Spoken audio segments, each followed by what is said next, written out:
Ciao Juventini of the world, my name is Giuseppe, welcome back on the channel, I hope you're all doing well. 3 minutes before midnight and we are here because we have to speak. We have to speak because the video of today was not a big boom, looks like in the weekend people are not really interested in Juventus, so we didn't hit like 4,000, 5,000 views and it was a really important one. We were speaking about the books. The books that at the end you like it or you don't like it, the books are deciding which future Juventus can go towards. We saw a lot of criticism towards Juventus, as always, since a few months now. Criticism about Juventus, but also criticism about the book. So what is true, what is not true? I want to go through that. If we have time, and maybe we can even start with that.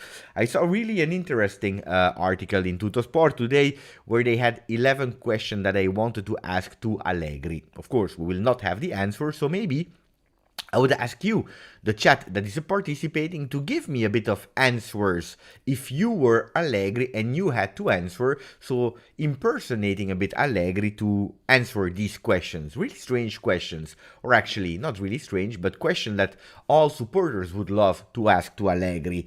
Then we go to the books to explain a bit, and then we can speak about all the other things if you want to. But first of all, let me say hello to the people that I don't know what you are doing on a Saturday on YouTube. But anyway, thank you for being here together with me, because without you, we couldn't do YouTube. So let me say hello to the first one that was there, Marian, grande Marian. I hope you are doing well. And she's saying, first like, aha, ciao Beppe. Thank you for your beautiful comment on the video today, where Marian was saying it's always reassuring for a Juve fan to listen to the video of Juve, of a GJustjuve.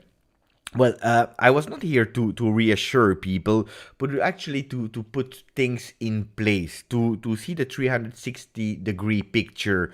I know that on YouTube some people they are there to troll, to mock, For example, I do a video where I spend a lot of time doing that video, working on that video, and then what do you see? Kinds of comments like these ones, where people are saying, Beppe is happy that Allegri remains our coach. Even if he destroys our Juve, our stadium is empty because of Allegri, it's because of people like you that Juve is sinking. Where I didn't want to answer, I said, your comment is full of stupidity, and then you continue with, the truth hurts. You don't even know what to answer. Zero argument. Just go and take the money from Agnelli. Agnelli with 2 L's. Thus, if you are watching the video, just if you want to speak about Juventus, don't forget Agnelli is the president of the club that apparently you love.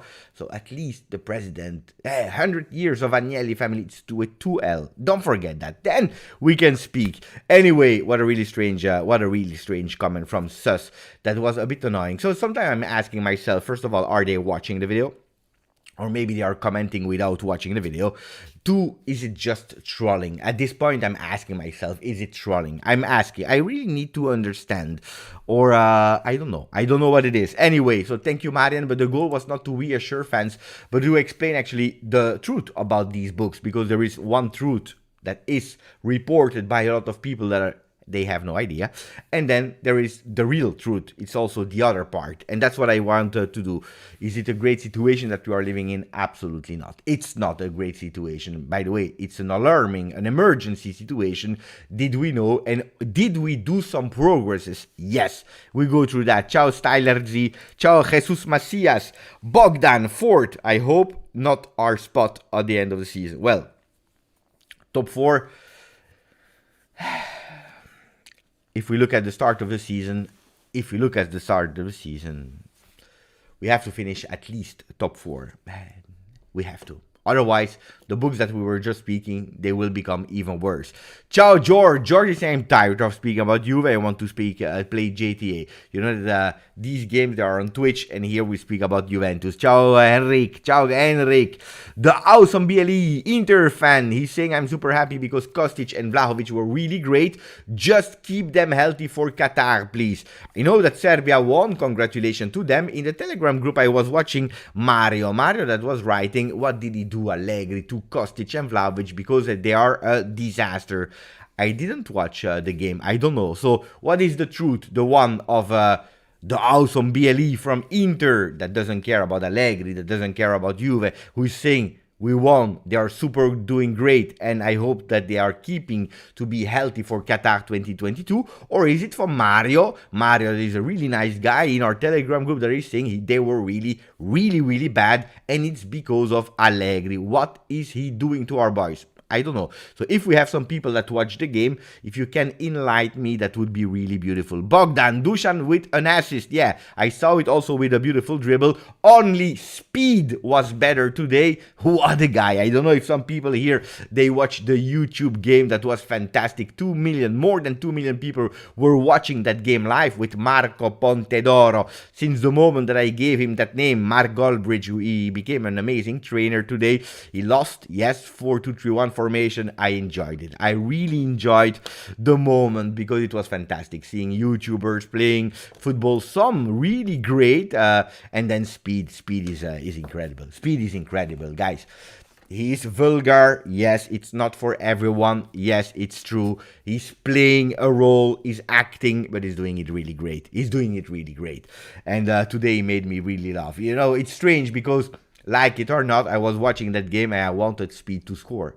I was watching for him to score. When Mark Goldbridge was subbing him off after 10 minutes, I was disappointed. I was really disappointed because he's the show. He's the show. I really loved it. So Speed, that tackle after 16 seconds was amazing. I see I'm not the only one that watched it. Difo Carino is saying Speed showed more grinta than the Juve team. Yes, it's true. Jim watch as well. Speed is mental for Burek, but I think he's playing a bit with that role. But yeah, Ice Speed Show is a clown. Yes, he is. He's really funny.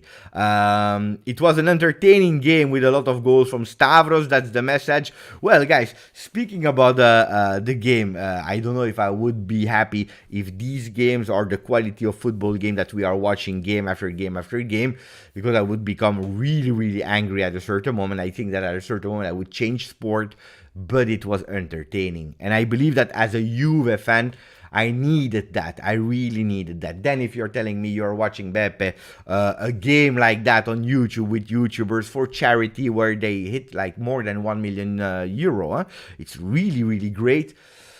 And entertainment, I loved it. And you know, watching a game with expecting 8-7, it's beautiful. It's really beautiful. I would love one day, not with them, guys. Let's not compare Beppe with stars, with amazing people. But guys, I would love to one day do something like that on a smaller scale. Maybe I don't know, with socials, doing something like that, organizing for YouTubers of Serie A that are speaking Italian and English. You know, would be really nice to do something. I would have some fun. I would accept. I don't know what role, maybe as a coach. But then I would be the Antonio Conte version. I don't know if my team scores, I would jump into the supporters, or maybe as a position of like Speed, but then on the left side, you know, a bit of Federico Chiesa. I'm asking myself. Anyway, ciao Enric again. So at Juventus the accounting is done only annually since a loss of 254 million has been reached. Looks so stupid. No, but okay, you are not doing the accounting only one time a year. That's a really great question. I work in a company where we are doing forecast every week. Every week you are doing a forecast forecast what it is for the people that are not into finance. Forecast is predicting what will happen. They did it once a week. And then, of course, you close the books once a year. Really closing the books. That's the year you close. And that's on the 30th of June. That doesn't mean that they are not doing these kind of meetings earlier. They are doing it, by the way, 2 times a season. These 2 big meetings where they are presenting. But closing, it's 1 time a year because it's a financial year. That's how it works in every company. You close 1 time a year. Then meetings, blah blah. You can do it how much you want. You can do it every week. You can do it every 2 weeks. You can do it every month, every trimester, whatever. But the 254 million loss is the annual loss. That's correct. That's correct. Versus last year at the same period. Yes. Ciao Stavros again. Ciao Wayu. Ciao Model Piero. Thomas Makluf that is here and saying hello to everyone. Jim. I really want to thank also Jim and also another person. Actually, it was another person, but also Jim. That yesterday they told me that because I'm living in Belgium, there was a really beautiful documentary about the Hazel. Guys, I have to admit that I knew a lot about it because I read about it. I was born, but I was too small, so I didn't watch it live. But Hazel 89, where 39 persons lost their life, Juventini lost their life. And I have to admit that I watched a lot, I read a lot, I informed myself a lot about the event, so I knew a lot and nearly everything, but the documentary was fantastic. Fantastic, not because it was nice to see and beautiful, but it came immediately in your heart, and it was really well done with the Italians that were there at the time in the support, but also journalists that were there that were speaking. It was really, really well done.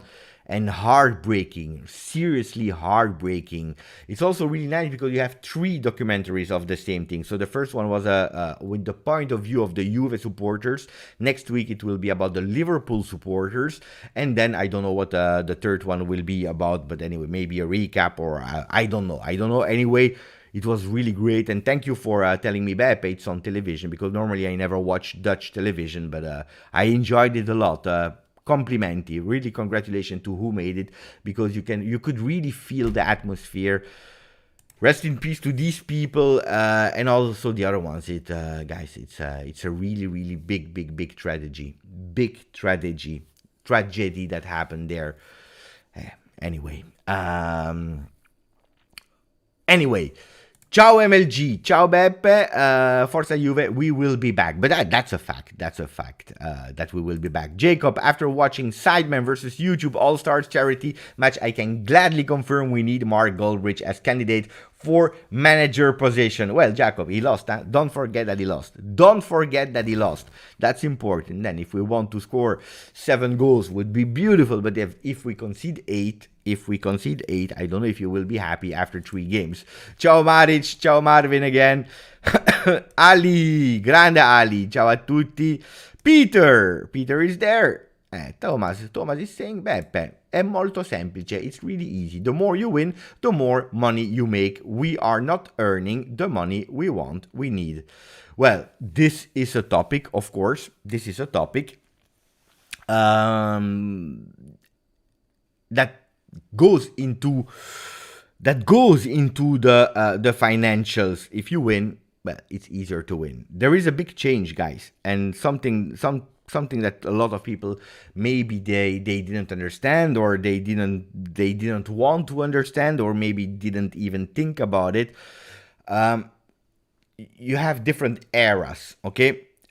In the past, and I'm speaking about a long time ago, there was an era where your sporting results, so what you were doing on the field, were influencing the club that you were.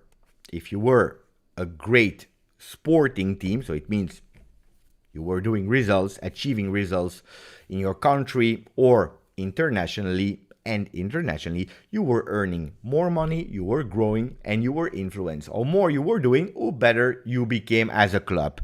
So the field was number 1. Today, the things changed, guys. If your club is not performing, the result will not follow. It's really strange what I'm telling here, because we are speaking about football, we are speaking about a field, we are speaking about 11 men versus 11 men, so that should be the number 1 target. It's not true.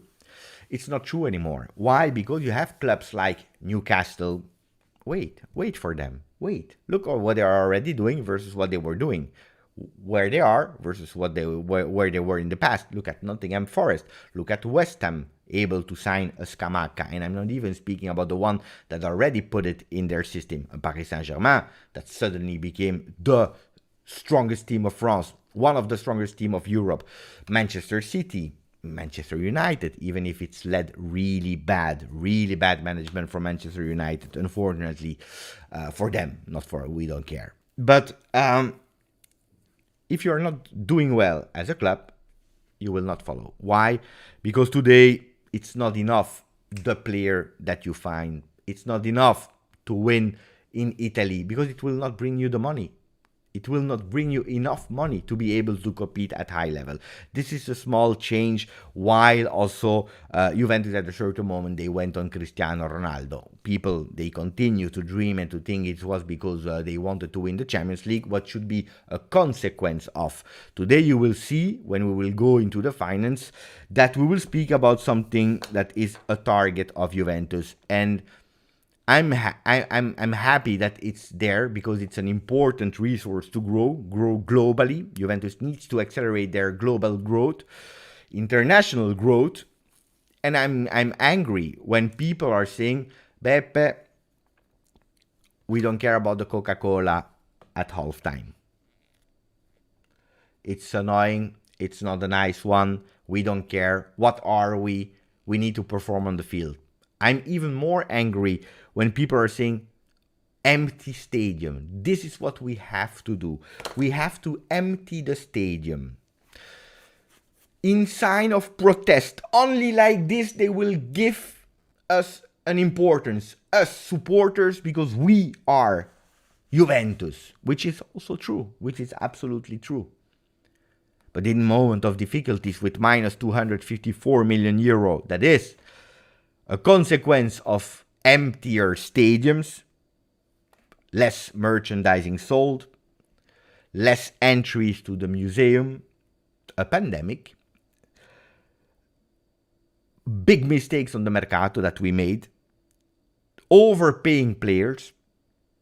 In a period like that, when we hit a 254 million loss, the genius idea from some people is, let's empty the stadium. Let's make it even more worse. Let's make it worse. It's not enough what we are enduring at the moment. We are not suffering enough. Genius. Let's empty the stadium so that they will listen to us. Well, guys, not to be a bit crazy here, but the last time that some supporters wanted to show Agnelli that they will not sing anymore or not support anymore because they were not happy, it was 3 years ago. It's not because they are not chanting, not coming to the stadium, not supporting the team like they did in the past that we suddenly changed the ideas. By the way, Arriva Bene said you have two types of supporters: the occasional supporters that are supporting also and especially for their own benefit, and you have the other ones that are supporting the team no matter what. So I don't want to speak too much about finance because we will go later, otherwise you will all fall asleep. Let's go with the questions. What do you think about the questions for Allegri? Let's try to understand that.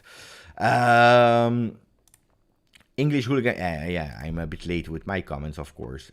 I'm a bit late. So let's go to the comments of Tutto Sport here. 11 questions asked by the supporters for Allegri. If we are looking, it's a 2 pages. I'm going back. It's a 2 pages. And just to give you a context, 2 pages, Allegri, 2 pages. What is it? Tutto Sport, they are pissed off. They are pissed off because they say we only read people from social media. And on social media, the biggest voice is heard and becomes a trend. And it starts to be the truth. And there is no alternative. The only alternative is it's or black or white. Or Allegri in or Allegri out. I saw a lot of comments today. I continue to read. Like Sus, who is saying you love Allegri, you're happy, you don't care. All of that because I'm never seeing Allegri out. Well, what about the supporters? The one that has tickets to the stadium, the one that has membership to the tickets to the stadium, people that wants to speak and put their face on it. You see, there are some pictures from Raffaele Montalti, from Elena, from all the people. There are the pictures and also the names. You can find them easily, who they are. I love it because they are the real fan that instead of going left or right, they are explaining, they are speaking. And they asked 11 questions after saying Allegri is part of the problem. It's not the only problem. And asking a lot of things, they ask questions. So I want to ask you these questions and I want to read some of you. If you were Allegri, if you were Allegri, you,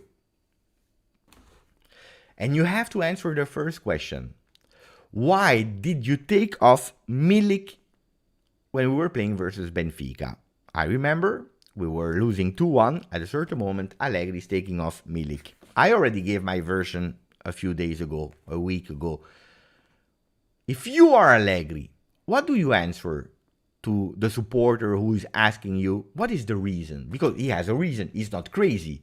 He has a reason that we maybe don't understand, but what is it? Meanwhile, that you answer that question, I will take 2 or 3 comments. I want to read the comment of Elias. Ciao, Elias. Elias, who is saying, from a gameplay point of view, and despite the negative form we have now, what would be 3 positive things we had on the field so far? Well, 3 is a lot, huh?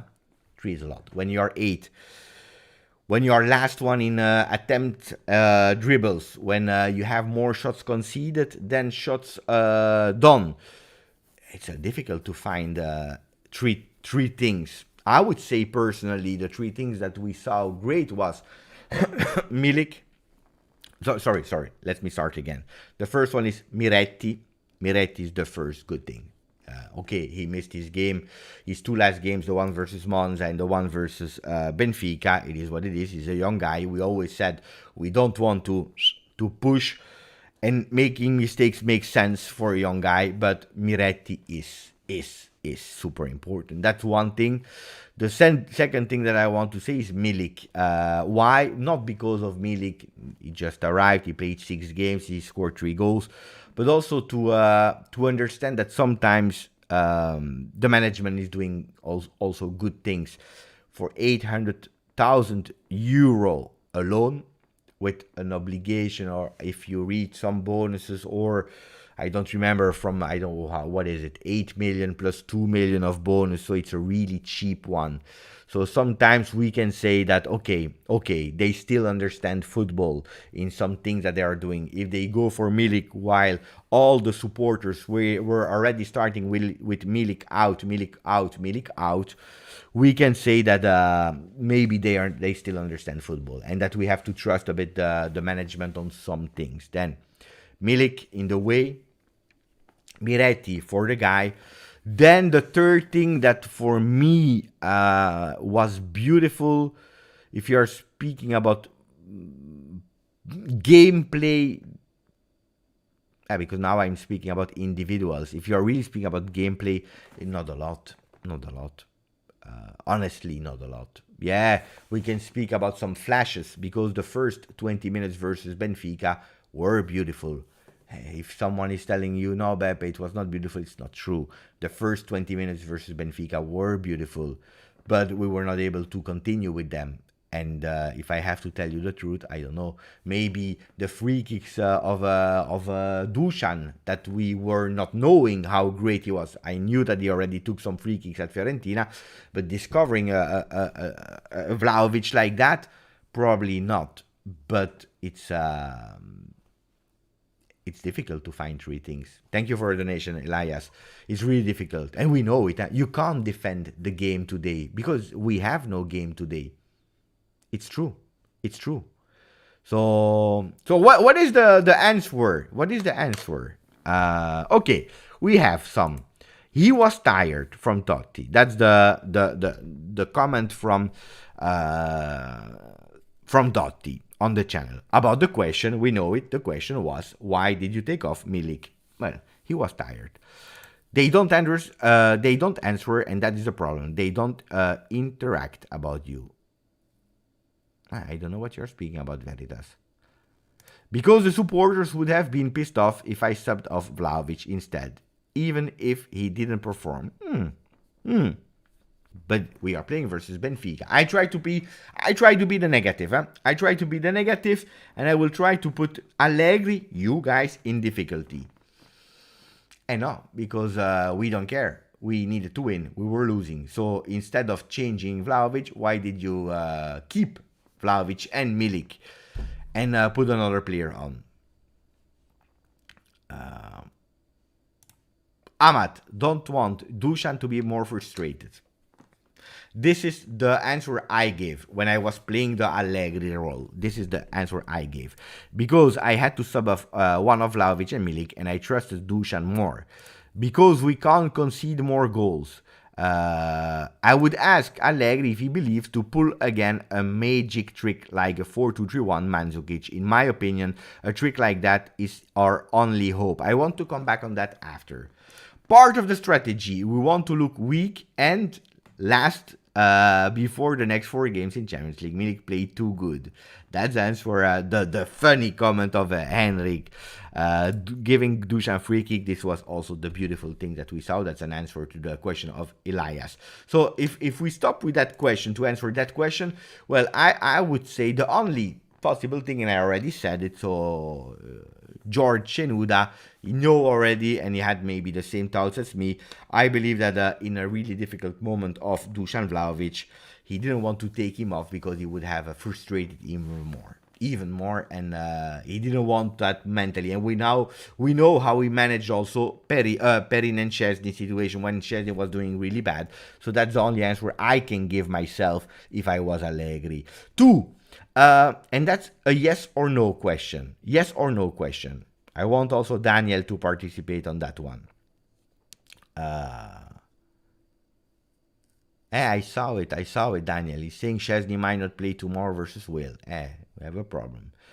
But luckily Perin is still in Vinovo. So, the question is, a questi giocatori manca il senso di appartenenza e la personalità. So, to these players, we are not speaking about the coach now. It's a question towards Allegri. You are Allegri. To these players, are they missing, but you have to answer honestly what you think, are they missing sense of belonging and personality? Yes or no, are they missing sense of belonging and personality? Meanwhile, that you are answering question 2, I want to read the comment of Thomas. Thomas, who is saying the real answer to that first one is, I had an idea and it didn't work out. I have no explanation. Fake answer. I wanted to fool the opponent coach to invite him to attack us, and we surprise him with spaces left behind. Could be.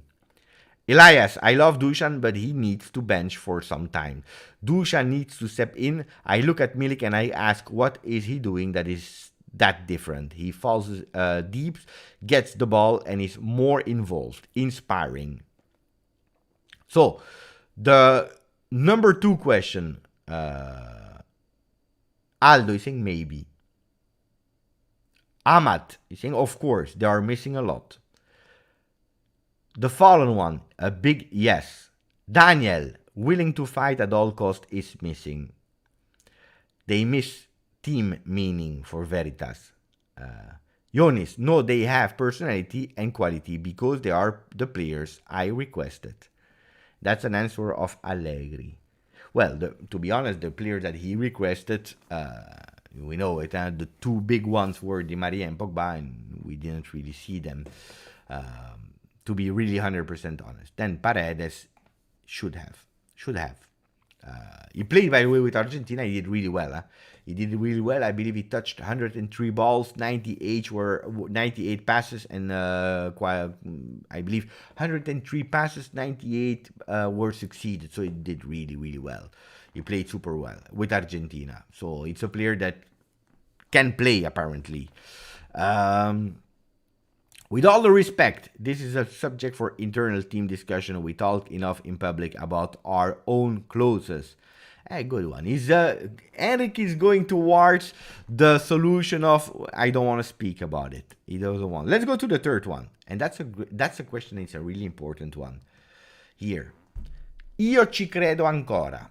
I still believe. That's the question, guys. I still believe. What about you? Guys, I want to change the roles. I don't want that you answer as Allegri, because you will all tell me yes.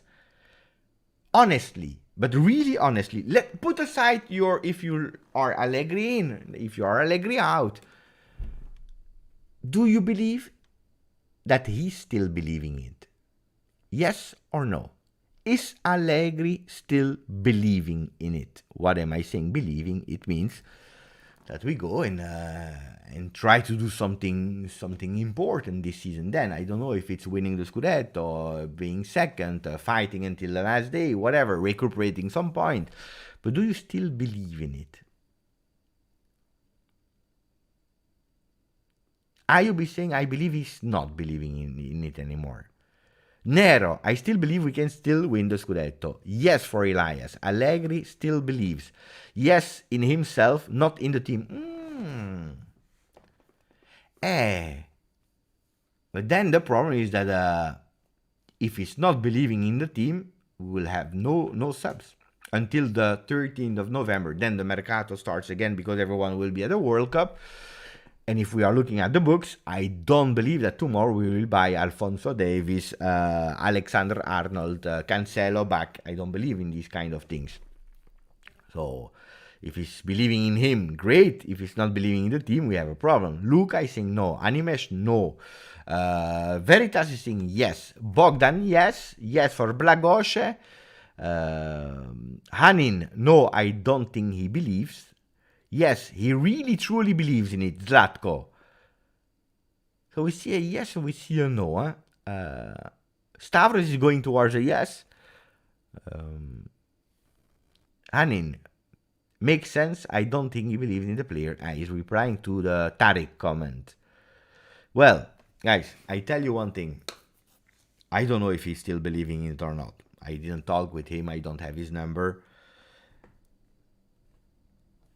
First of all, he has to believe that he has the power and the energy to deal with that situation that we are in today. If he doesn't believe, it's the end. It's the end. It's already the end. Then we have to go towards the comment of Tariq. He needs to believe in the team. Then maybe some people will tell me, Beppe, he believes, but he believes in wait, one thing. Wait.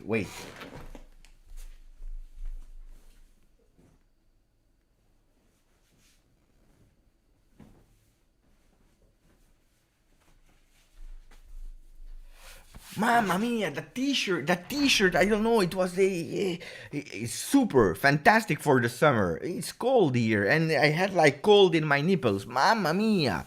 Whoa. Hey, sorry guys, this is, I didn't plan that. No, I was touching like this because I was cold in my nipples. Oh, and it was cold. It's refreshing. We have to say that they did the job, huh? They did the job. Adidas, they did the job because it's supposed also pre-warming training to refresh, to breathe. Hey, mamma mia, it was like minus 360 degree. Mo! Now it's better. Pure cotton. No, guy, you're laughing, but it's true, huh? It's true. I was annoyed with that because I didn't feel at ease. I was speaking to you, speaking, and from here to my nipples, it was cold. So anyway, sorry for that momentum. It was I loved it. Ciao, New York Juventini is just entering saying, Beppe, what are you saying? Cold at the nipples. The heater. You know that today for the first time we turned it on for a few hours. The winter is coming, guys. So what were we saying? The first one is he needs to believe in himself. Then he needs to believe in his team. Then he needs also to believe to the players that are available. Because if you're telling me, yes, but I believe only with Di Maria, Pogba and Chiesa, because you already said it, we have a big problem, huh? Why is Maric using the picture of Bremer? And Aldo is putting the Keane. Now, the Keane I understand. The Bremer, I don't know why. I don't know. No. You can't, because then they will arrive end of November. We would already have played 16 games in Serie A, then it's too late. So he should believe in the team that he has. If not, then he has to give a dismissal. Then he has to give. If you don't believe in it, I always said, if you don't believe anymore in it, you have to go. So let's hope that he believes in him and the additional comment of Tariq in his team. Hey, a good question, a difficult question. Okay, you are not Allegri anymore. Let me try to understand. Why did you wanted that much Paredes when in your team you had a young and talented player like Fagioli? I even want to add Rovella. If you have Rovella and Fagioli, why did you ask so much about Paredes? I need to understand that. Why is that? Because he showed this year. Don't tell me, no, because he doesn't believe in the youth. Miretti is playing, guys. Miretti is playing. I want an honest answer, tactical answer.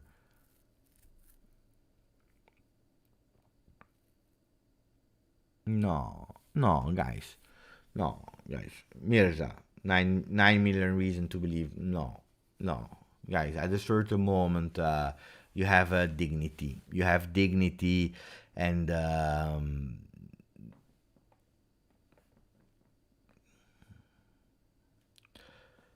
Paredes is much more experienced. Maric, I prefer experienced player in the midfield that can teach the youth. He wants to play a 4-2-3-1 with Paredes, Rabiot, Locatelli. From Steve. He knows Serie A and did well at Roma. Could be. Enric, old habits on instant players. For me, I really regretted Rovella leaving. I felt he could have gotten the job done. For Anthony Schifano. Ciao, Anthony. Composure in the tough moment is gained through experience. Yes, it's true. It's true if you have time. You saw the mistake of Miretti cost us a penalty. We would have conceded. I said it immediately on the channel of Juve. I repeated it immediately on my channel. I don't even want to speak about it. I don't want to blame Miretti on that. The penalty, yes. He's putting his foot in experience, but that's not the problem. That's not why we lost. We lost because we were disgusting that evening, not Miretti. The goal would have arrived just a few seconds before they hit the post. So it's not Miretti, but it's true that some experience is important. Experience and vertical passes from Paredes. My problem, you know what's my problem with Paredes? Okay, he's on loan. That's true. I hope he's playing like the first 2 games that he played. Then he started to drop a bit in energy and with him all the team as well. But my problem is, look, Rovella is doing amazingly at Monza since he started there. If he's really great, what do we do with Paredes? You send him back to Paris Saint-Germain. You keep him. What is the plan? Because he's on loan, but if he reaches certain things of percentages of game style, but also if we qualify in the top 4, we have to buy him. What do we do? What do we do with Rovella then? Hey guys, that's my question about the future. Double pivot Paredes, Rovella, yeah, great. But then you will actually not only hurt one, but you will hurt 2, because 2 of the players, they love to play in a 3-man midfield. That's my only question there I have. I don't know. No, yeah, Tariq. But if we qualify top 4, he's a Juve permanent player. If he reach percentages of games, he's a Juve. So we can already say, except of hopefully not an injury or things like that, he's a Juve player. He's a Juve player. And I'm happy, I'm happy. Just my question, my thought is, and when Rovella will come back, will he find his space? Then, if you tell me, Beppe, next year Rovella comes back, he receives his chance and he's battling for that role with Paredes, and if he shows that he's in better shape, doing better, he's the starter and Paredes is the sub. Okay. We're already speaking about next year, but that's my question. Then,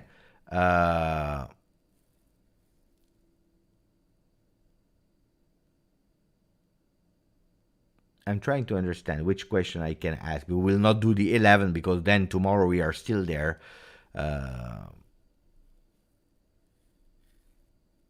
How do you manage Di Maria?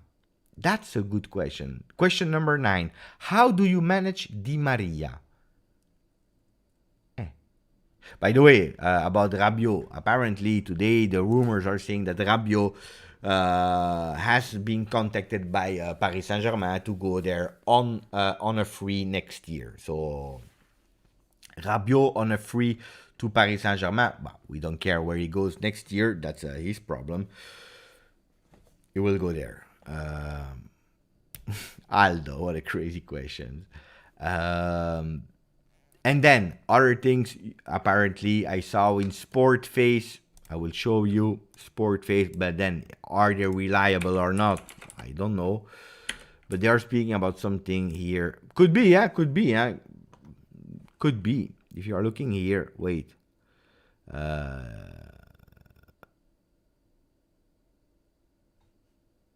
Here, read. Juventus, possible arrival of Grimaldo from Benfica already in January.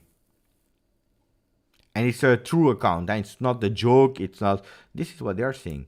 If you're going into the article, Juventus possible arrival of Grimaldo already from Benfica in January. Juventus is thinking already about the Mercato. When you are thinking about Mercato on the 25th of September, it's normal because you are building a strategy for the future. When you are starting speaking and the voices are going leaked, it's because you are not doing that well. That's a problem. Juventus is already thinking about the Mercato, as reported by the Portuguese paper Record. It's not from Juve. It's not an Italian source. Okay. The first objective for January could and should be Grimaldo.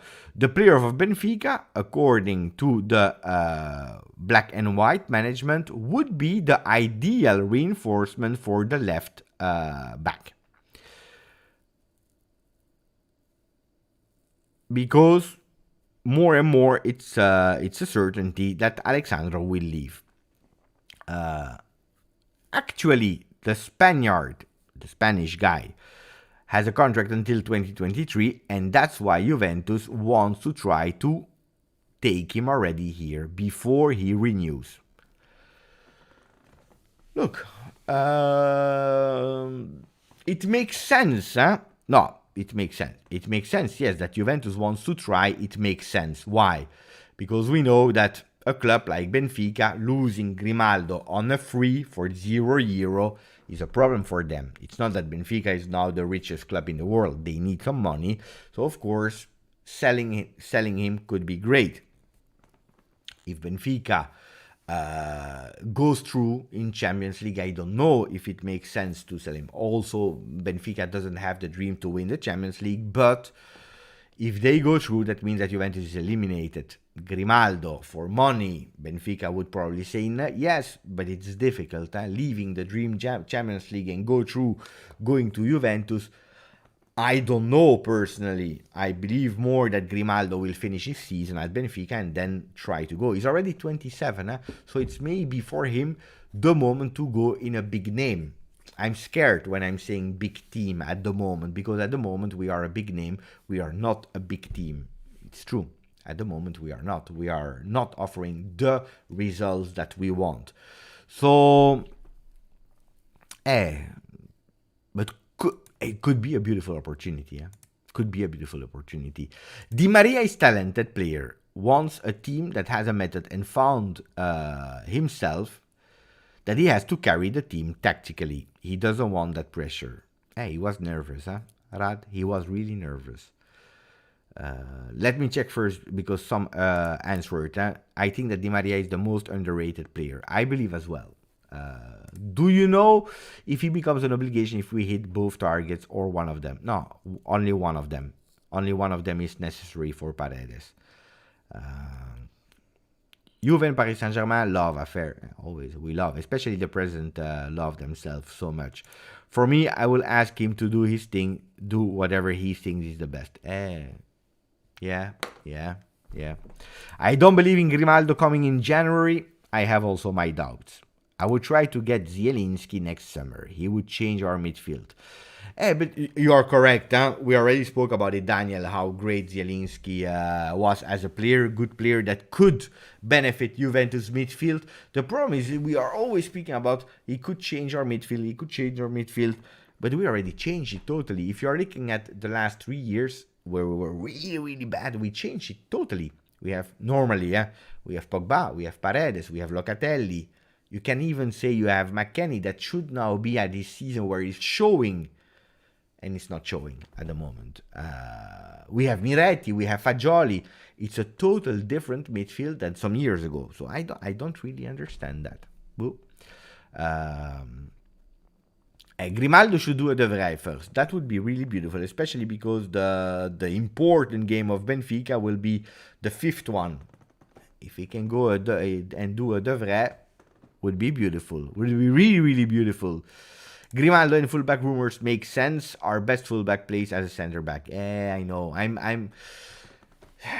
Also this is a problem for me because Danilo. We were already speaking about it. You guys on the channel telling me, Beppe, but if you're looking at Europe, when you're looking at the fullbacks and so on, Danilo is not that player. And it's correct. He's not the modern European fullback that will go up, that will go dribble, that will do a cross. He's not that player. But tactically, he's really smart. He's maybe the only real leader that we have. You can have the one that screams and yells is Bonucci. You have the silent one, but that is really mature enough and taking that leadership and being respected by a lot of fans, but also by the players. It's Danilo. So making Danilo out of the team would create even more a loss in personality, character, leadership. But then on the other way, he seems to love that center position, and I believe he can't wait to be officially a center back in a 3-man or in a 2-man, whatever, but that's the role. And that's what Thomas is saying with the correct comment. Our best center back is playing, our best fullback is playing as a center back. It's totally correct. Look, Alexandro will leave. Quadrado will leave. The only one is De Sciglio, guys. We have a problem, huh? We have a serious problem there. And I know we spoke about it. It's not new. We already spoke about the fullback. We had so many reinforcements to do in that team that we couldn't do anything. Or everything, I mean. We tried centrally with a striker, Vlahovic. We tried with Pogba. We tried with Paredes now. With Di Maria offensively. That part of the field. With Bremer... it's a problem, huh? Ciao Juventini. Zielinski would limit Miretti's future, but he has to fight and show that he's the best. I was watching something really nice. Of course, Zielinski would be a new player that comes to Juve.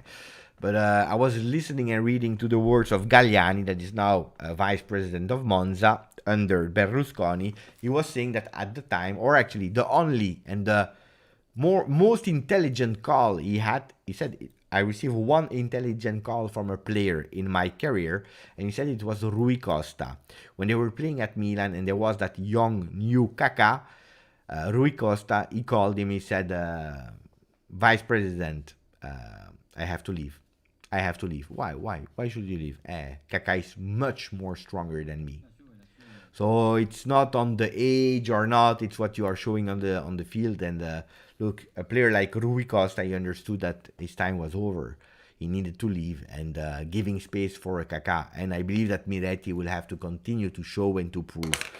So let's do that. Beppe, don't you think that we had good foundations in midfield in the next 5-10 years?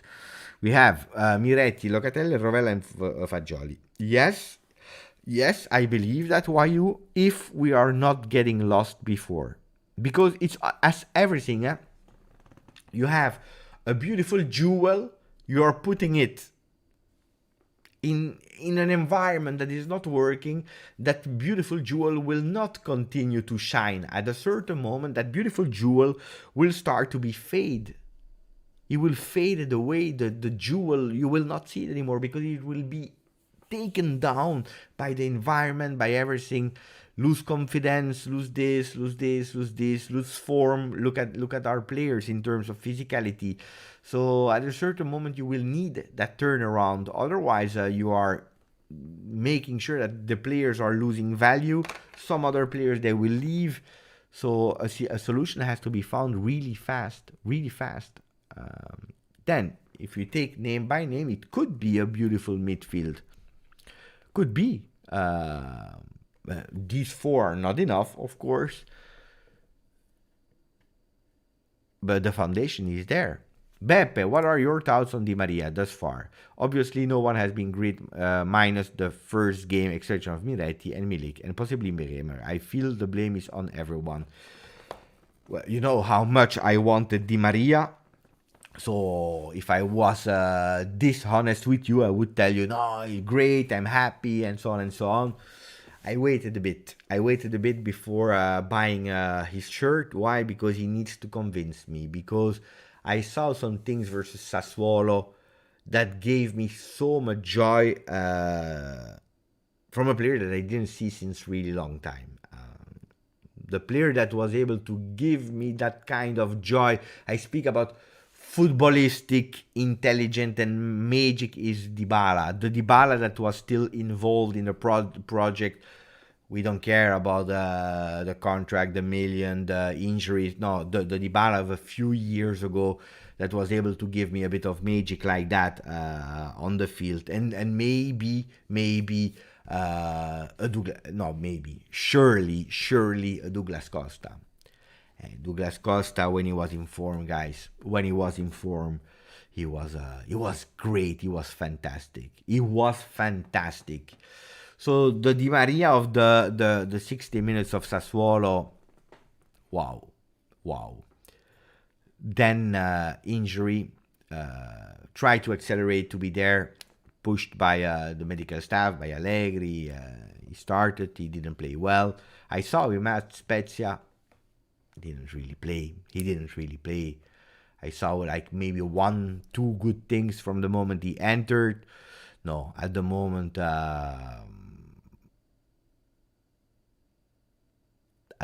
no. But I believe. Look, guys, I was thinking about it. This morning I was speaking about the tactical change. You remember?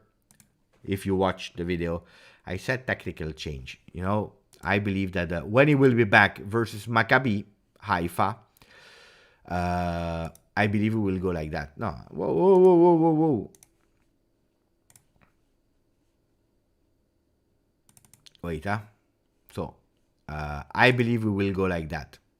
4-3-1-2. 4-3-1-2 with here.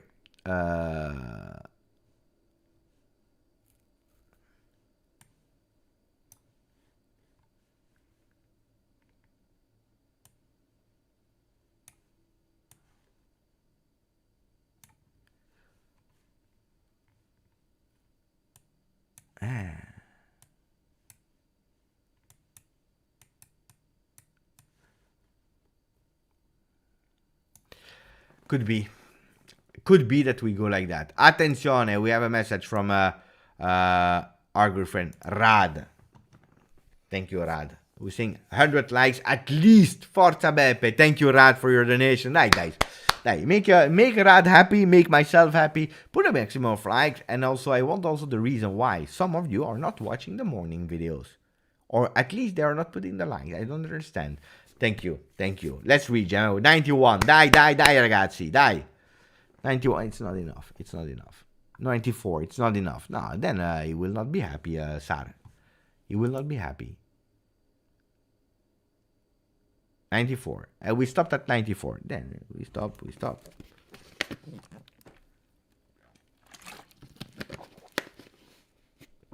97. We are not there. We are not there yet.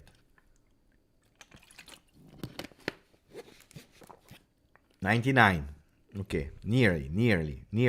Die. 98. Someone is playing. Is fooling. Someone is fooling there in the chat. 99. 101. Okay, let's go. We hit it. Even if you dislike now, we continue. So could be could be a change. Could be a change that we are doing here. Why? To use Di Maria as a trequartista and having Milik still there. Then you change with Vlahovic here, Milik here.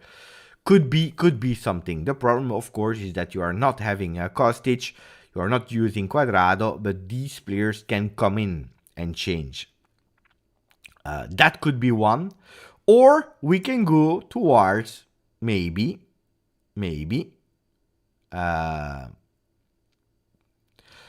three-man defense, 3-4-1-2. Can be. That could be another one. With Bremer on the right side. Danilo here. That could be. With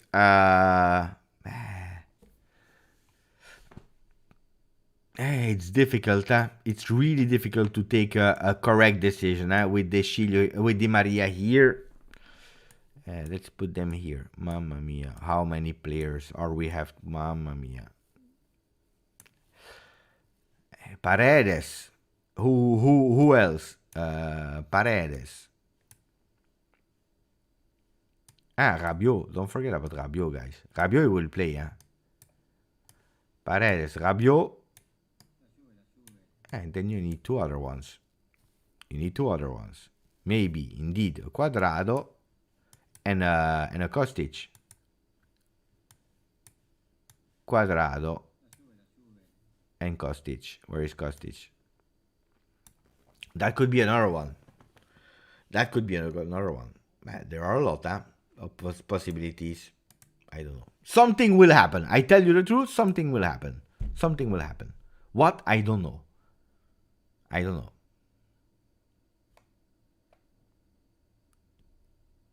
Thomas is believing in it.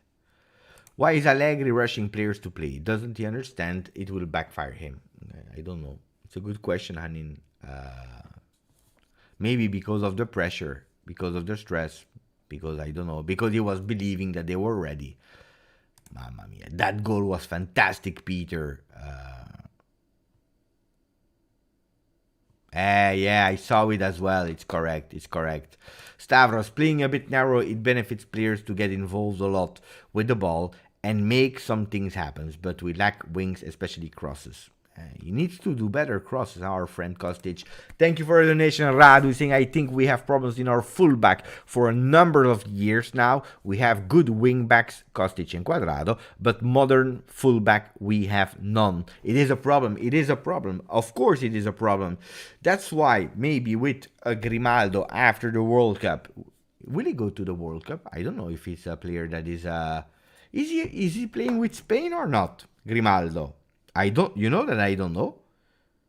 It's a good question, You will tell me. I'm trying to search, but I'm sure you will be faster as me. You know the answer. I have to check. Grimaldo. No.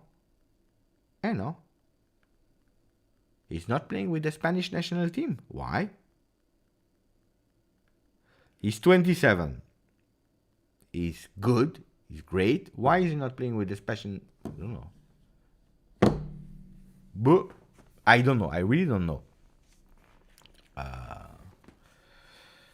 Jamie, the Cancelo is over now. We can cry about it, but it's already 3 years now. He would probably never have become the Cancelo that is today. Probably never. Unfortunately, it's over. So we have to think about other names now. Luis Enrique, that's the reason. But it's correct. It's correct, Rad. We have a problem there. We know it. No, everyone knew it, but they knew it as well. But if you're looking at the books, by the way, we didn't. It's already 1 hour. We didn't even speak about the books today. We didn't. A bit here, a bit there, but not really.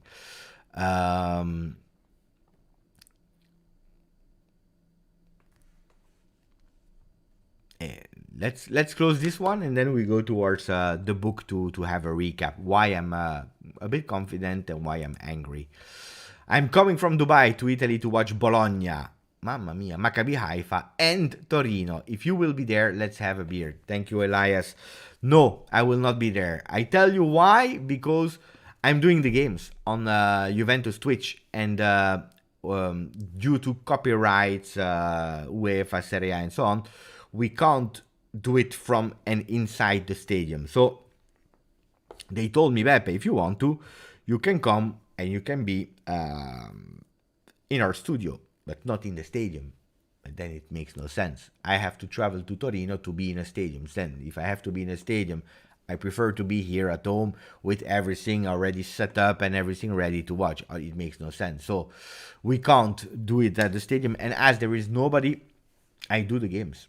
If I really want to be there, I have to ask before. And then the problem is that there will be no watch along on Juventus Twitch. And that's a pity for the people that are used to it. So that's the reason why. That's the reason why. But thank you, Elias, and enjoy 3 games. Hopefully, we will see some wins there. But guys, wait, and what about Milan? You don't because there is Bologna, Maccabi Haifa, and then there is Milan, huh? Elias. But it's in San Siro, of course. Maybe you will travel somewhere. And on the 11th of October is, again, Maccabi Haifa, but then it's in Israel. That makes sense, and that makes sense. I believe in the 3-4-1-2 for now. Di Maria behind the strikers, free roll. Kostic open play, Serbian train on the left. Please don't use Quadrado. He's useless. I never liked him, and he slowed down all the plays. Well, you know that my feedback about Quadrado this season is absolutely not a good one. Even last year, I was not really keen with, but with Quadrado's performances. He played amazingly well with Sarri. He played amazingly well with Pirlo. Last year was okay, but you saw that he was already in decrease. This year, no. Dino, Beppe, write this down. We are winning 3-1 versus Bologna, and our season is starting. After that win, Dusan, Philip will score. I hope, Dino, I hope so. We will need a bit more games to convince. We need a bit more games. Steve Cano, Kostic was good today against Vidal. Finally, someone is answering me. Good crosses, but he's not fast. He cannot run from defender, but good crosses. And that's also why Kostic can't be a left back, because then you are asking him to do everything. That's impossible. Here's the fact. VAR cut our wings off with their decision on Milik's goal. I agree. If Milik's goal stayed, we would have win versus Monza 100%, and we would have picked up from there. Hey, you know that versus Salernitana, it was not the most beautiful game of Juve. Was not great, of course not. Did we really deserve to win? Maybe not. But I remember 15-16, that goal of Quadrado is giving that sparkle that is changing your season. Could have been that game. It has not been. But what does it show? That the players mentally fragile, and the coach was not able to explain that moment, that stolen goal, should have been taken back these points on the field in the next games, Benfica and versus Monza. It's a pity, yeah? It's a real pity. Guys, don't worry. I'm currently on Juve store, and I will take care of things. Granted. Thank you, Thomas. Pay attention to the t-shirt I had previously, because if you are putting it in the winter, you will have cold nipples. You know that. For the people that just arrived, they are probably thinking Beppe is crazy. And I am in a way crazy. Can we go to the books? I think it's a good moment to go to the books to speak a bit about that. Well, guys, the books are not beautiful, huh? It's too long. I have to refresh. Wait. So, if you're looking at the books, and you're speaking about Italy and so on and so on, here. Okay, what do we see? We see a big collapse. Negative result, record negative, minus 254 million. It's a lot, huh? It's really a lot of debt, okay? What we have to understand is that they are looking at, and I will not go in detail in everything, not in detail in everything, but we are looking at the year before. So it's season 21-22. That stops on the 30th of June 2022. De Ligt and so on makes no, it's not there. Ronaldo, we already gave him to Manchester United. It's correct, but don't forget that Ronaldo we're still paying. So there were some problems there. Deficit in receiving some money from the television rights and so on and so on and so on and so on. A lot of problems that didn't make things look great. We made ourselves not really a pleasure. We made a lot of mistakes, guys. We made a lot of mistakes. I'm trying to find you something. Wait. I'm trying to find you something so that we can explain a bit better. Okay, here. This one is an important one. So what do we see? Financially, we see this year, last year. Then you have absolute. When you have under bracket, it's negative. When you have no bracket, it's positive. And here the difference. So what do we see here? Ricavi e proventi. That means your entries in terms of money, 440 million. Last year, it was 480. So we are losing 37 million euro. Why is that? Well, stadium effect, because last year, if I'm not wrong, the stadium was not always full, was not always complete. We had a delay with some entries and so on from stadium and so on and so on. We also had no memberships. Remember, last year nobody could renew his membership. It has started again this year. So, less entries, commercial things, and so on and so on. A lot of problems there. But we increased our costs from 450 to 483 operational cost. That's everything that you are spending. I'm not going in all these things. If you click in the real life, in Excel, you can see all the different lines. Where is it coming from, the expenses, and where are the entries coming from? We can't do that. We can see the big lines. So we had more cost and less entries, okay? What about the ammortamenti? Ammortamenti is when you buy something and you buy it, for example, I don't know, you paint the locker rooms. Let's say you paint the locker rooms and it cost 5,000 euro. I'm just saying, yeah. Well, depending on the company, some company they are forecasting it to repay it back in 3 years. Some companies are saying that they will repay it in 5 years. Okay, so what does that mean? That when you have a cost, you don't pay exactly immediately it. So Juventus last year they had to repay in total cost 228 million euro. This year they already paid back something, so they are at 196. It's better. It's better. That means that you didn't do extra costs in terms of things that you have to, I don't know the word anymore, amortized. Grande, Tariq. So on that one, we already made some progress. What do we see? The total loss of Juventus at the end is 254. And here, big panic from everyone. And everyone is going crazy. Mamma mia, disaster, record negative, blah, blah, blah, blah, blah, blah, blah, blah. Ciao, Uncle Sharma. But here, these lines are super important as well. Patrimonio netto.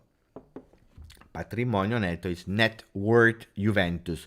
You see an increase because last year we were at 28 and we are already at 169 million euros. So we had a big increase. So that means that Juventus will not collapse.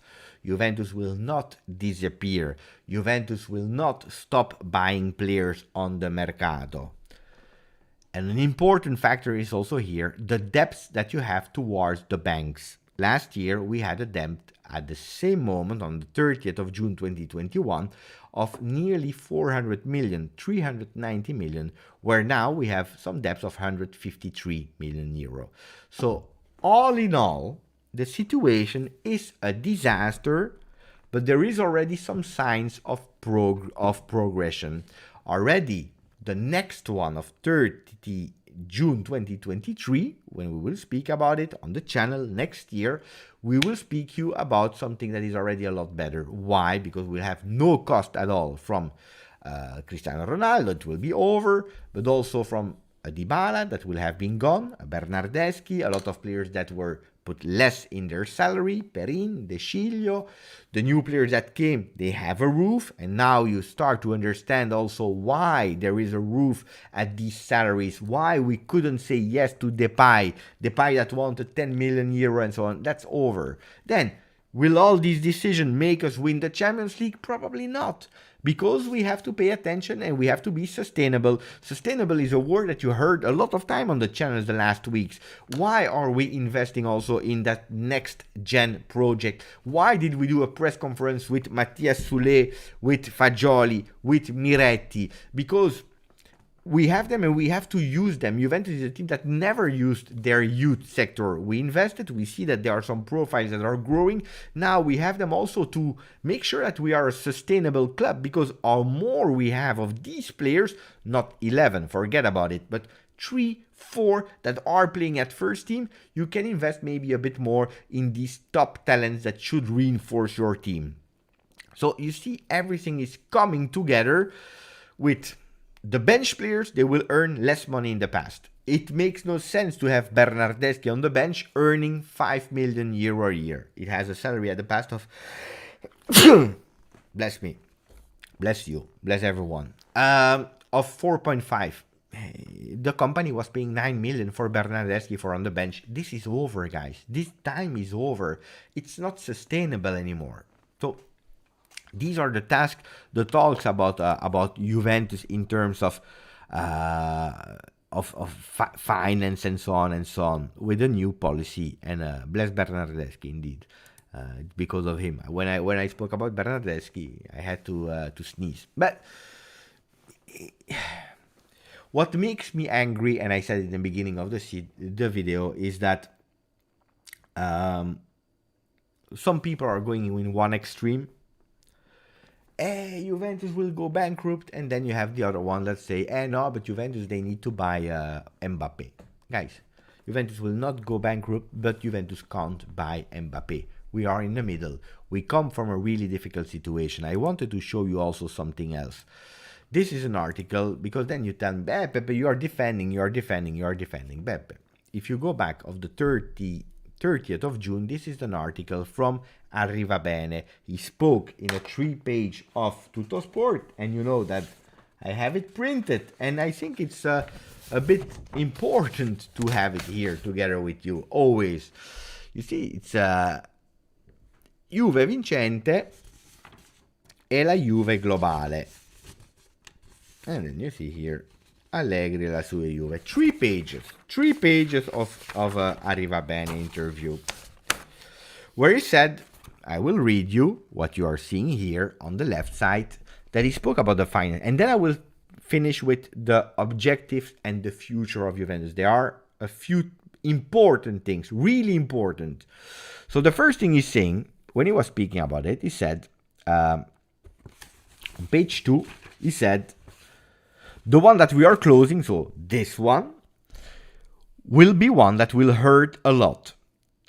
Why? Because of the consequences of a pandemic, so COVID, that we are still feeling at the club. We are still having consequences and feeling the consequence and the problems and so on from the pandemic. the closure of the stadium, the closure of the museum, and so on and so on, that actually made us lose 75 à 80 million euro. Then he's saying it's not only COVID, and this is the important thing, where some people are saying, no, Juventus is using COVID as an excuse. Why are Milan, Napoli not suffering from COVID? Guys, it's quite easy. It's quite easy. Milan, Napoli, and so on, they didn't invest in nothing. Okay? They didn't invest in nothing. Milan was bought 5 times by different owners. At the moment, I still not understand if they have a new owner, Redbird, or not. But they didn't invest in nothing. They started because they had a 10 years banter to build from the back, from nothing. They started and they grew. They did really well. Congratulations. Napoli, they are doing really well with scouting, with players. By the way, their finances are clean, are good. So congratulations to them as well. But,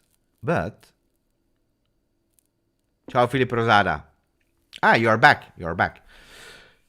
But Juventus, they invested in a stadium. They invested in under 23 team. They invested in a Juventus women team. They invested in infrastructure.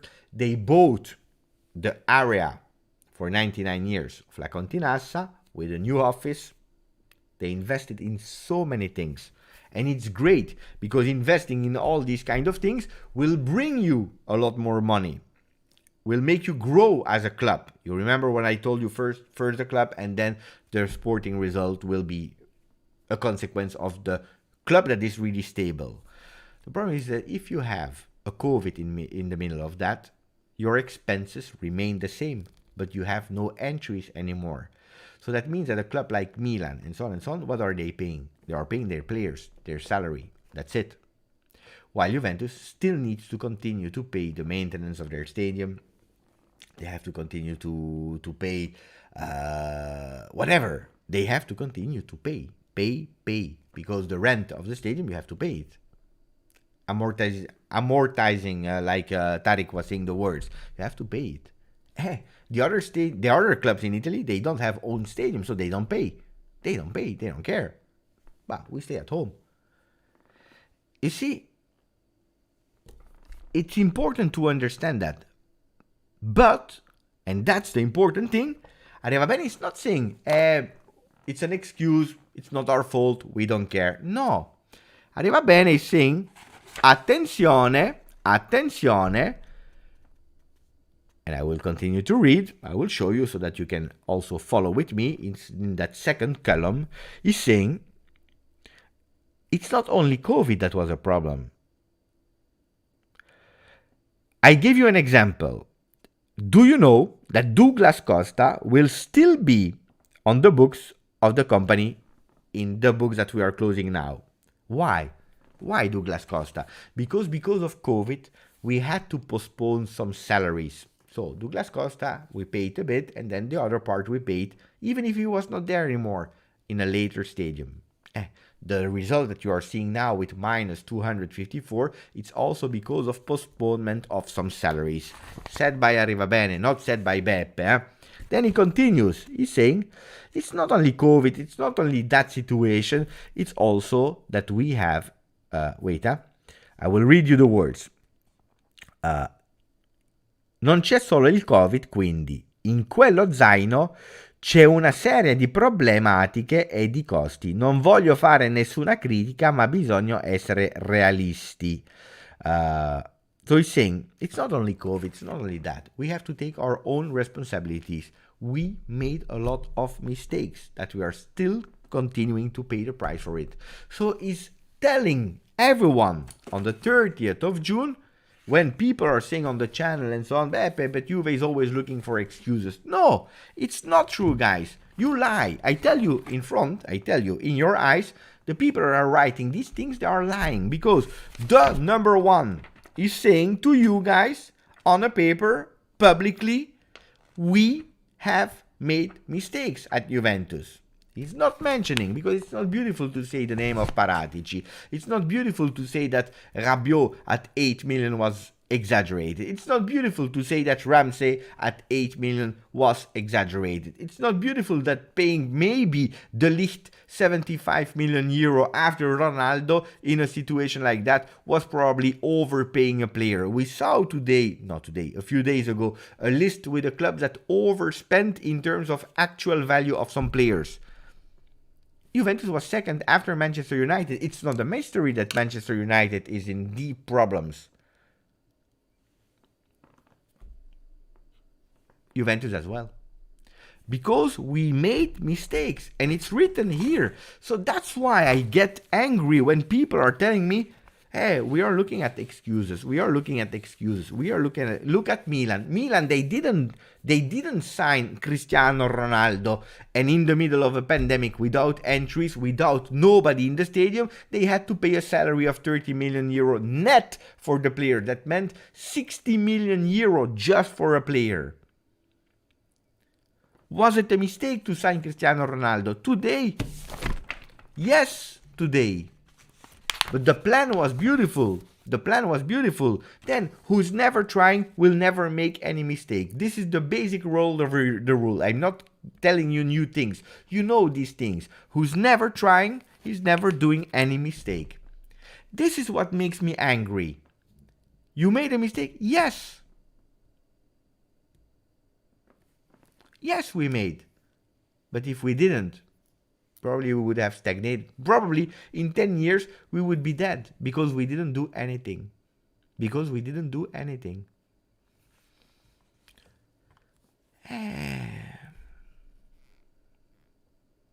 Who has done that mistake must go. That's a good one. Veritas. Well, guys, really easy. Who has done that mistake? Paratici. Where is he? At Tottenham. There was the financial director, Ricci, I believe, is gone. There was another one, Re, is gone. So the three musketeers are gone. They are gone. And now, since last year, we have an Arrivabene who is there and who is doing the things to recuperate and is finishing before we go to the new targets. Is going towards, here is writing, a situation of crisis can't be solved with a magic wand from one day to another. The books of the 30th of June 2022 will be tears and blood. But I already see miglioramento, that the things are going better in the future. This is how we finish these things. So Arrivabene is here, but guys, you expect, some of you, not everyone of course, some expect in a shit situation, hey, fire out, do, pa, pa, pi, pa, pa, but we want also to sign Mbappe. We want Grimaldo. He was not free. We had to pay him. We have to sign Renan Lodi. We have to sack, stop, do, buy, do, woo, Champions League. But no, we don't go to the stadium. We don't care. We don't buy the shirt. This year I already saw so many hashtags. Hashtag we don't buy the shirt. Hashtag we don't go to the stadium. Hashtag we don't, when we go to the toilet, we are not putting the water. What hashtag? You are making me angry. No. I don't like that. Then, a lot of people are also really hypocrite. A lot of people, Nedved. Guys, I have everything is saved. Nedved out. We don't like Nedved. Nedved, we don't understand his role. Nedved is angry when we are playing versus Atalanta, and it's not the behavior of a vice president. And we don't like Nedved. He has to go. We don't like him. He's bad. Now, Nedved. He's against Allegri, apparently, according to the rumor. Nedved is the best one. It doesn't have to go. If he goes, we don't. Thank you, Nedved, for everything. It was already Nedved is gone. Ciao. choose. You can't love now. Now we all love Nedved because we know what his role. Apparently, someone told what was his role at Juventus because last year, and Nedved was bad because nobody knew what he was doing. If you don't believe me, guys, go on Twitter. You type in hashtag Nedved out, not the recent one. Go to last year. Everyone wanted him out. Everyone. Now he has grinta. But last year, when he was angry when we were losing versus Atalanta, he also had grinta. But he was not fitting your agenda. And no, because he was not saying publicly Allegri out, and you don't like him. Hey. So that's why I don't like people. They change the narrative. Now we like an Nedved. I don't like that.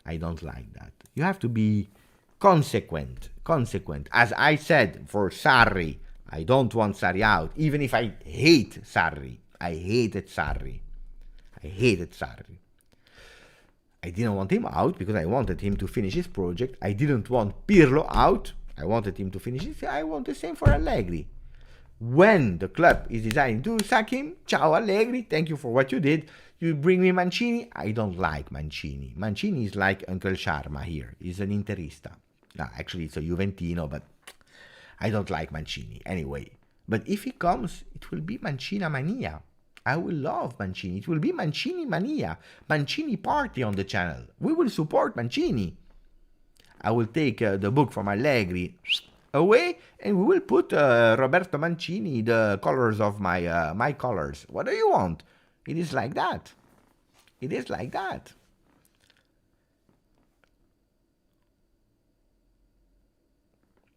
No Mancini, no party. Ciao Rick. Uncle Sharma, you didn't answer me for Monday. They avoid like snakes. No, because I'm not telling in here. I don't promise, but I wanted to do something on Monday. The people they are avoiding. Looks like they don't like WhatsApp. A lot of people they don't answer on WhatsApp. Anyway, the objective of Juve. I want to finish. No, because then I'm going angry. I'm really going angry. Yeah. Where is it? I don't know where I saw it. The objectives of Juve. Wait.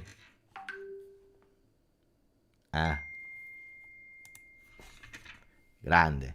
I'm trying to find it. Where are the objectives of Juve? Wait. I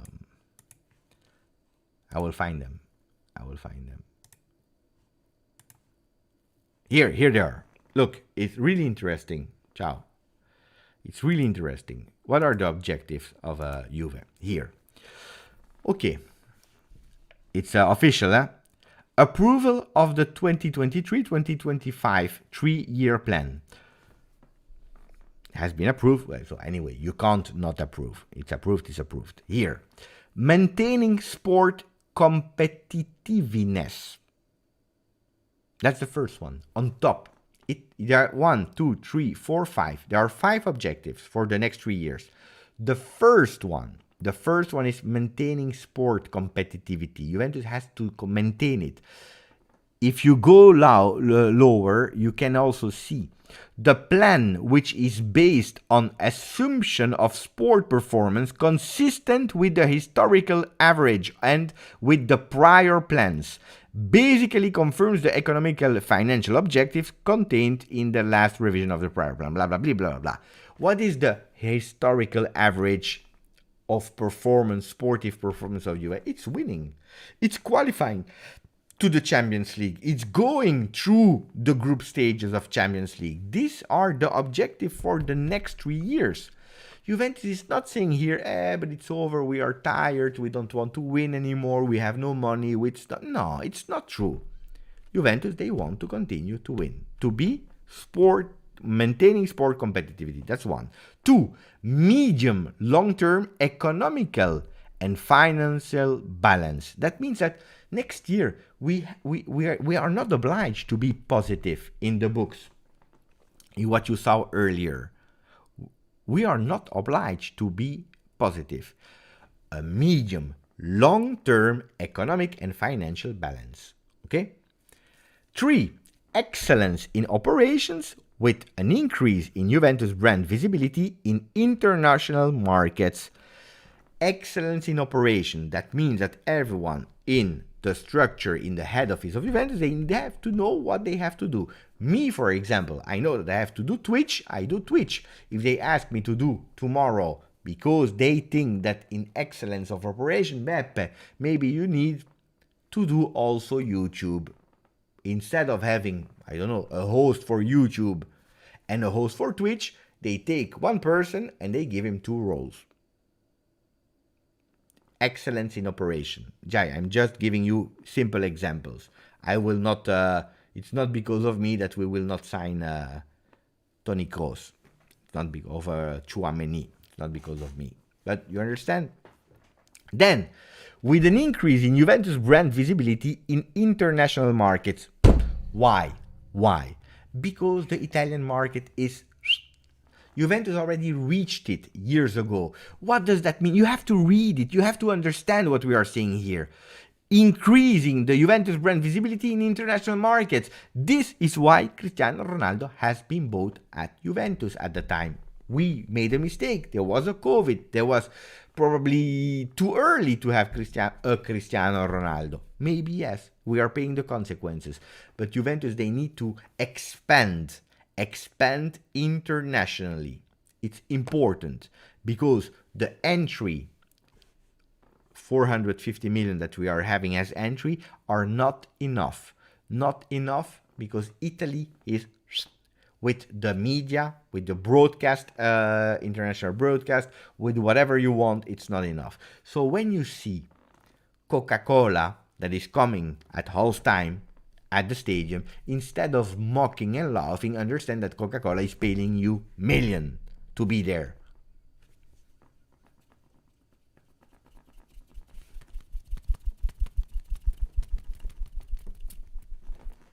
People, they don't understand. We mock. We don't like Coca-Cola. We prefer water. Water.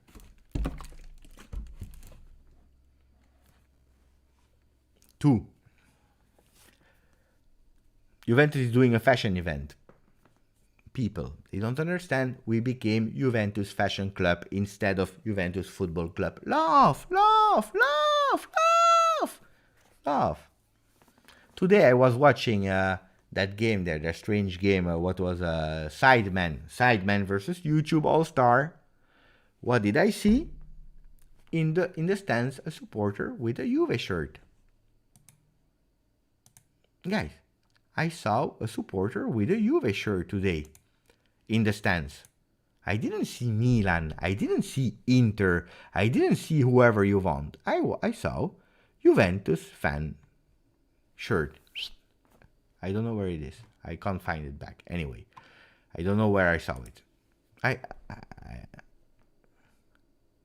I saw Juve. Wait, let me go back to Vito.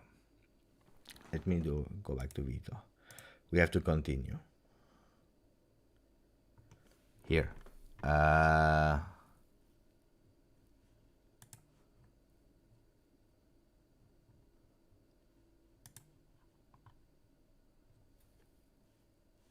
Here. The objectives. Here we go. So, you see, and we are not happy. The fashion show, fashion club. Juve is thinking only to become a brand. Guys, if you don't become a brand, you die. You want to understand it or you don't want to understand it. Or you want to play FIFA. And you think that managing a club is FIFA. Guys.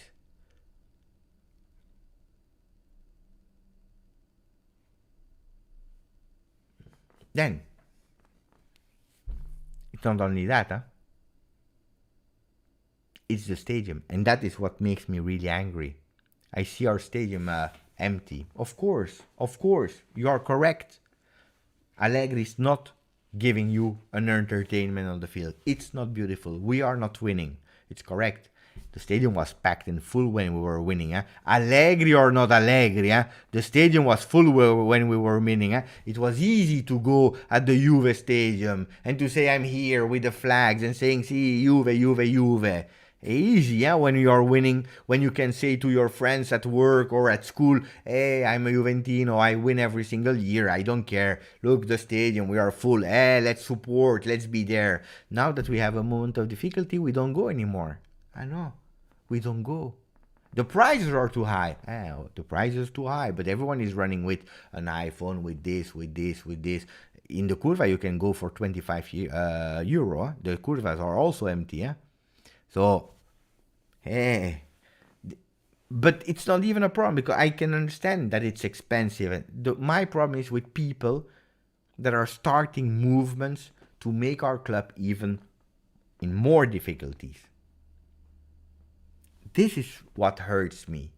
This is what hurts me a lot. Don't go to the stadium.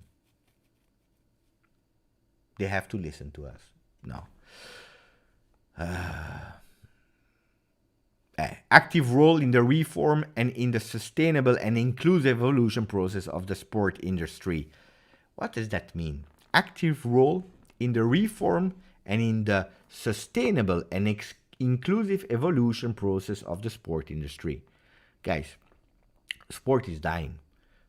If you don't change, football is dying. Today, I promise you, I saw 2,200,000 people simultaneously watching YouTubers playing together. I don't know you, I enjoyed, but it also made me think a lot. Made me think a lot. We are going towards a change in everything, so we will have to adapt. And Juventus has to be a leader in the adaptability towards in the sport industry. That means also with the way you communicate and so on and so on and so on. Now we opened Twitch. We decided to do it in 2 languages. We are in an era. Where people, they are still there insulting me on the Juve Twitch. Why? Because I'm not speaking Italian. They are telling me Juventus is an Italian club. You need to speak Italian. Why do you speak English? I speak Italian. You know it.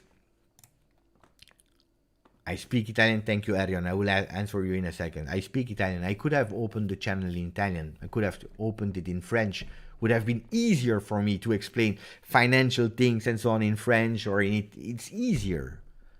I decided to do it in English. Why? Because I said there is nothing today in English for Juventini that wants to live out of passion 24/7. I have today 20,000, how much? 20,600 people that are subscribing to the channel. I would have maybe more if I did it in Italian, because there is another way of living football in Italy. In Italy, when you are born, you wake up and the first thing that you hear is not your father or your mother. You hear the voice of Sky Sport 24 that is speaking about Juve, Inter, Milan, and so on. Depending on the first team that you hear, it will be your team. It's this. That's the first thing that you hear when you are born. It's not the papa, the mama, the doctor. It's this what you hear. And you are living 24/7 football. 24/7. You have never enough football. You're watching your team, and then instead of watching a lot of other teams, what you are also doing, but your focus is understanding your team. Pre-game, game, half-time, post-game, but not only in the day. The week is based around that. Then Sky Sport 24. Then you have the games. Then you have YouTube. With a lot of YouTubers, you have so many things. And it's another culture. In other countries, not yet. You live the game, you enjoy the game, it's over. And now we are going towards a bit more interactivity, a bit more going, and so on and so on. Ciao, Enric. And the game peaked at 3-1. I saw 2-2 at a certain moment. And that's what I was doing. But with some things, we are really behind sometimes. Speaking about Italian culture, they don't want to open to the others. The others, they are not living in the same passion. It's strange. It's really strange. But the sport is changing. Rad, you can ask, huh? To a lot of people are watching the watch-alongs on Twitch. It's a disaster, huh? Every time, huh? Every time, huh? So, my wife, she says, huh? Why don't you start also speaking, some topics in Italian on the channel? Could be easier. I could have so much guests on the channel in Italian. It's super easy, yeah? I started in English for this. Maybe one day I will do something in Italian, but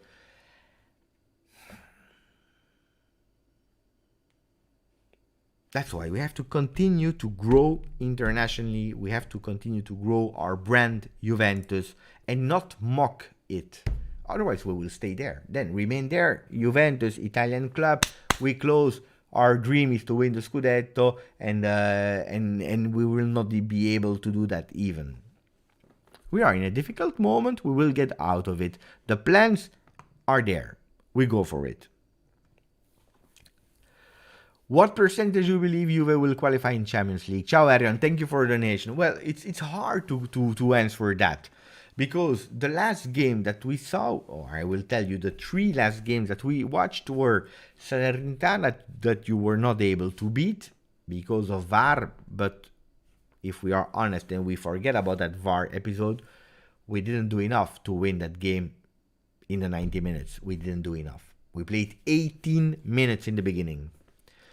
And then for the remaining part, we were not able, of the second half, we were not able to find a net. With Bremer one time, but a disaster. Benfica, we all know how it was.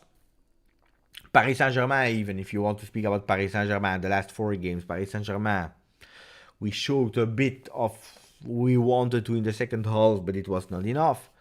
And then Monza was the biggest, one of the biggest disaster of the recent years. Maybe you have to go really far to remember a game like that of Monza. So today, the chances are really, really low. Then it depends how we come back. Because if you win 2 games, let's say you win 2 games versus Maccabi Haifa, okay?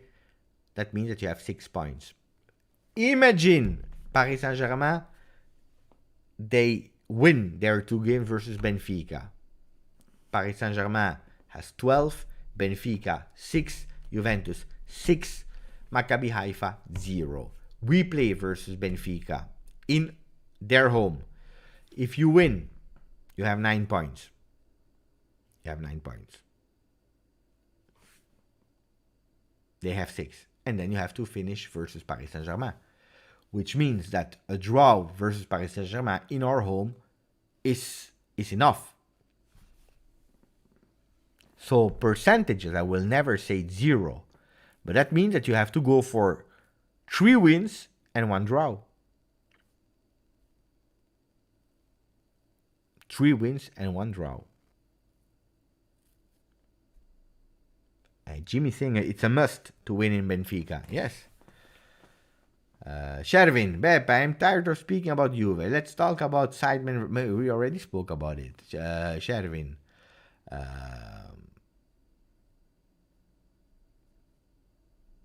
I'm never tired. I'm never tired about to speak about you. By the way, I was in closing time, but Dal, ciao Dal, Beppe, been thinking of starting a channel Positive Vibes, and I'm from UK. What do you think?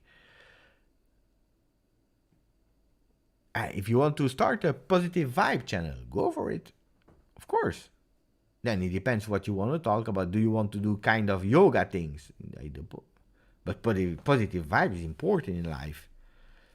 I saw a lot of people, they never believe in what they will do. They always in negative bubble. Always. It will not succeed. It's difficult. It will not work. Why always to me? Why is it happening to me? I'm not lucky. Blah.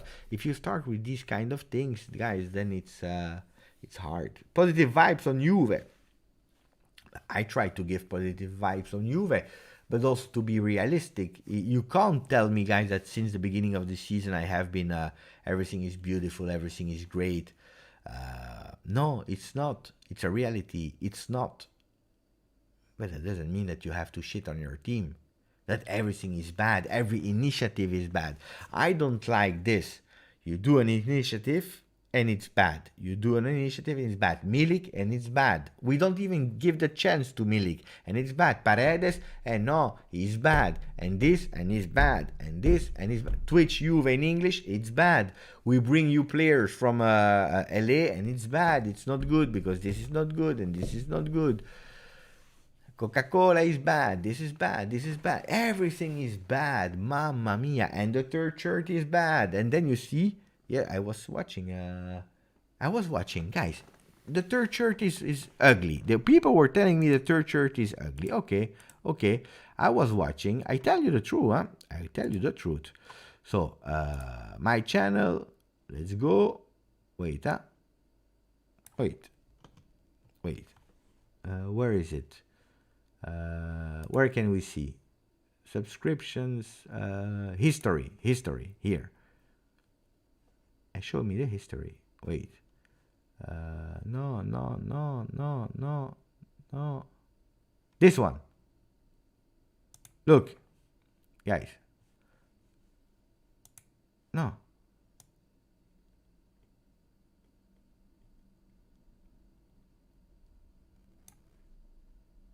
No, show me. Allez! Here. No! We have the ads. Wait, okay. Show me my thing. Mamma mia, it's a disaster. Here. No.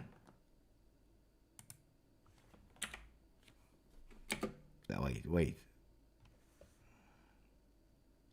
Here we go. Guys, YouTube is bad. Third shirt is bad. Your third shirt is bad. And then what you see? Recreating the best sideman charity goal. 62,000 likes. 1,200,000 people saw that video that came out not even 2 days ago. Third shirt. Juve. Guys, third shirt of Juve. Here it is. The third shirt is bad, and this is bad, and this is bad, and we don't like, and we don't want, and we don't... Mamma mia. This is what I want to show you. I saw in the stadium today, Juve shirt. Today I see on YouTube, Juve shirt. These guys are not Juve fans, huh?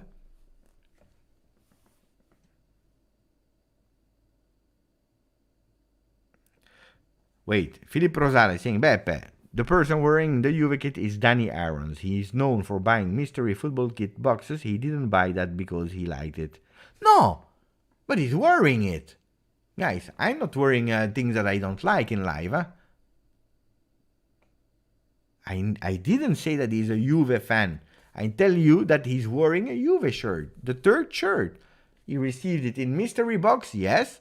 Wow, beautiful shirt. I like. I will put it on a video that he knows that will be watched by 2 million people. Anyway, I want to say thank you also to Radu saying Juventus is a universal club. But I agree, and that's why I started in English. Juve in English. Because the people, they deserve to listen, to speak. And I'm happy because I started, there were 2 channels, but they were not doing a lot on YouTube. 1 video a week or something like that, and no live. It was, the live, they started really with the pandemic. It was just a video like that a week. When I started to have a bit of follow. I'm happy that today you have more channels that are giving their feedback, their vision, because it's important to listen to their... Then some people, they are exaggerating, they are calling themselves the best channel, the most fun channel, the most, the number 1 channel for the fans and whatever.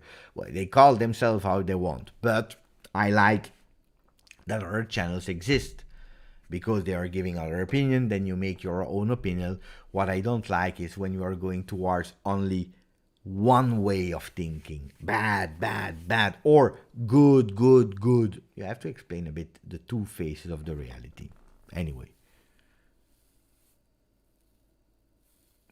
Philip Rosada. I think Conte under Conte 23-24 would be so good.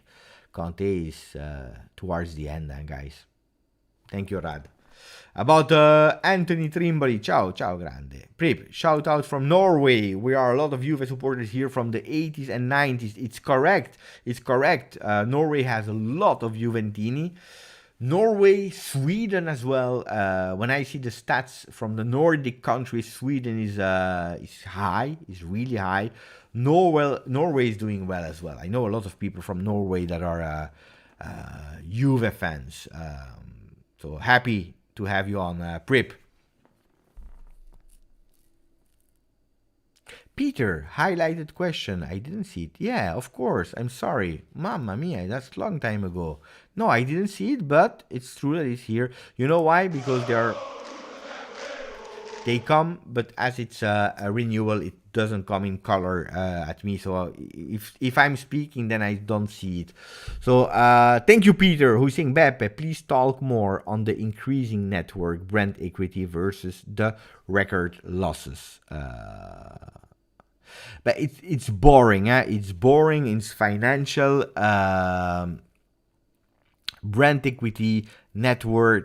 Look, what we did, of course, it's also influenced by this 400 million that came by a capital increase. We don't have to forget that. There were some money injected in the company in the last years. Last time it was 400 million. And do you remember when some people were doing champagne and Juve is rich and we will buy the world and we will celebrate 100 years of Juve? Guys, no. 320 million were to stop a lot of losses that were there because of COVID. And then you had some 80 millions that could have been used for something else. And immediately we went for a Dusan Vlahovic. Of course, we sold Dejan Kulusevski, Bentancur, and so on. But already now with the Mercato, we are already in positive. That are not in the books now. So we will have a more beautiful 2023 books. That's a fact. That's really a fact. 30 June 2023 will be a lot better. Not yet positive, but a lot better. But don't forget about these 400 million capital increase. So some people are saying, Beppe, we are richer as a family than, what's the name there? Paris Saint-Germain. It's true. We are richer than this, but we don't inject money. Why? John Elkann is not putting money. He did two times in the last recent years. The last time was 400 million euro. Not only John Elkann, but shareholders and so on. They invested 400 million in the company. So you see, Juventus is helped.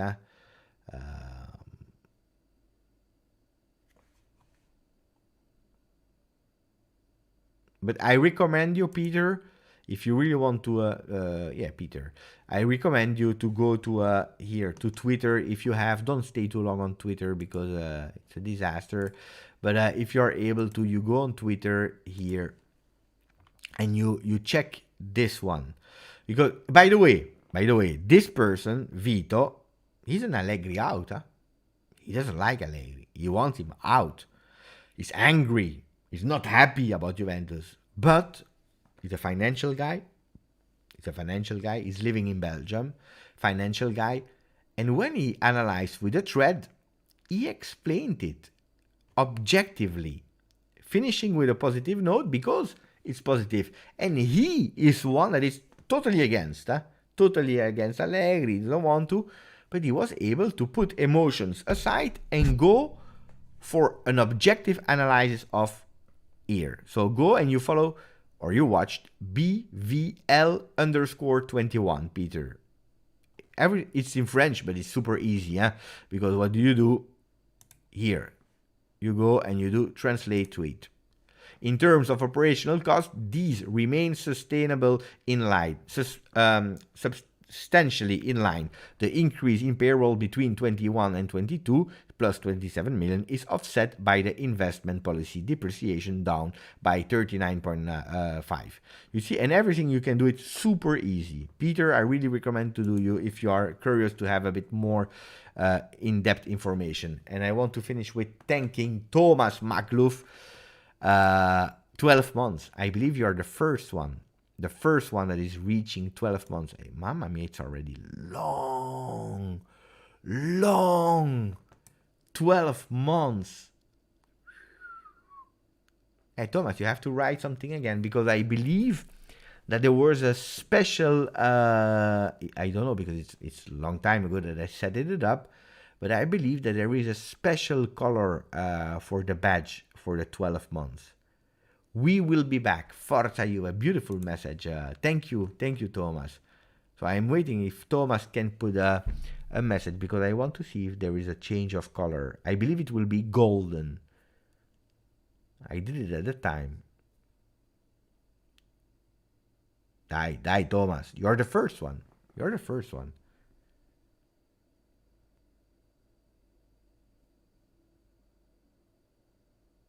Second one? Thomas is gone.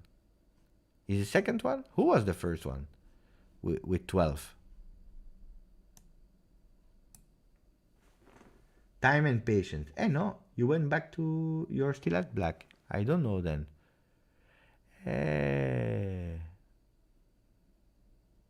Not yet. I don't know why. Maybe tomorrow. Maybe it takes a bit of time. I need to check the setup. But normally 12 months is in gold.